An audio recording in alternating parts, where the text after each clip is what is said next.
اوس په هند کې تقریبا 8 میلیونه داسې ځوانان چې تعلیمونه یې کړي دي او ډګریانې هم ورسره دي بېروزګاره دي او حکومت ورته دنده نشي ورکولی. او بل طرف ته د مودي په هکله واورئ.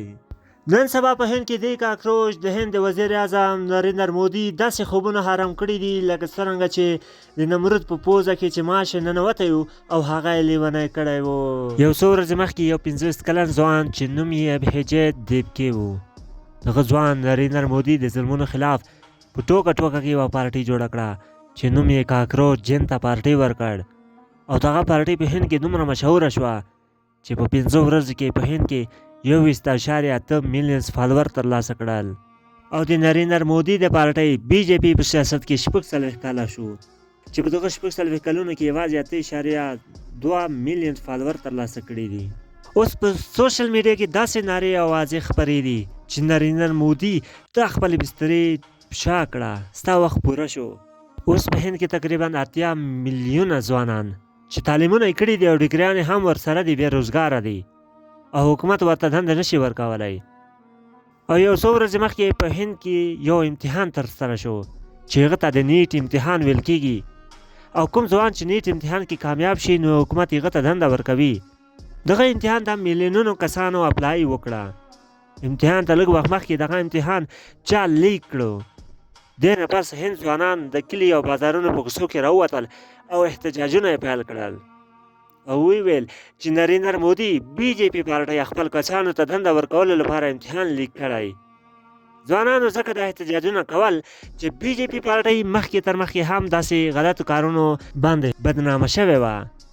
کله چې دغه خبره هند کې سپریم کورټ ته ورسېده د مئی 15 2026 کې یو بیان ورکړ او وی ویل هند کې څومره تعلیم یافته کسان بېروزګاره دي د دوی مثال د کاکروچ په څېر ده.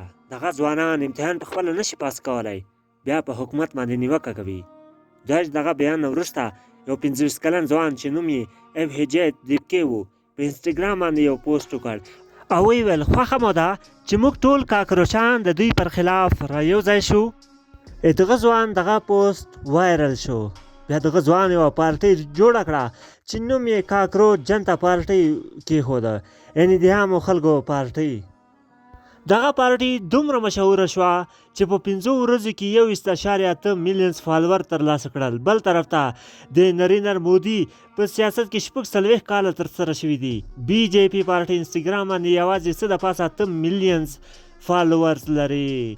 په پوره سوشل میډیا کې خلک په خاص ډول د هند ځوانانو طبقه دغه کاکروچ جنتا پارټي سره یو ځای کیږي او دا نارې وهي چې نریندر مودي د هند څخه ګټر یعنی تشناب جوړ کړی، په ګټر کې خو خامخا کاکروچ پیدا کیږي. اوس باید نریندر مودي دې کاکروچانو ته ځان ټینګ کړي. دغه معامله نن سبا دومره خپره شوې چې عام خلک هم ورباندې خبرې کوي. اوس راته دا ووایئ چې افغانستان په خلکو کې خاص ډول ځوانانو کې دومره شعور او پوهه شته چې داسې ظلم خلاف سره یو ځای شي او خپل حق غوښتنه وکړي لکه څرنګه چې هند خلکو غوښتنه وکړه. که افغانستان خلک یوازې په چکر او ټیک ټوک او ساعت تیرو باندې بوخت دي؟ کمنټ کې راته حتمی ولیکئ. داسې ویډیوګانو لپاره زموږ چینل هم سبسکرایب کړئ.